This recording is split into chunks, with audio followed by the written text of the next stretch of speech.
feels and isn't as confident with the ball in his hands running as Joe is. I mean, Joe doesn't want to take off and run. He wants to work through his progressions, and sometimes he just doesn't have the option to do that because of the pressure, and he finds a way to move up in the pocket. And then you saw him do it in the championship game on third and whatever it was, where he shook a number 32 for the Chiefs wide Watched that open, today. and Yeah. he's dead to rights. That's fourth down. You're punting, and he just has that wiggle, shake at the right time. He's so confident in his legs.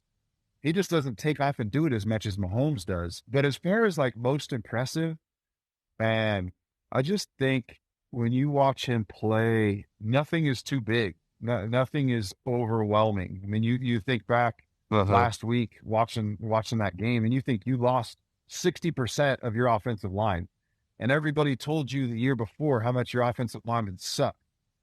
And those starters, part of those guys are gone, and then you bring in, you know, three new positions, and all three of them are out, and you're playing against, one of the better defenses and the better pass rushes and a couple of guys they have up front. And it just never seemed like he even realized that Lowell Collins was gone and Kaplan, these guys were out. It never phased him. He stuck with the plan. And Uh-huh. it's so I don't think people get how hard that is to do. You lose Lowell Collins, who I know he struggled early, but he was coming along as the season. He was getting better and better. And that offensive lineman started after week 3, 4, 5. They really started playing well.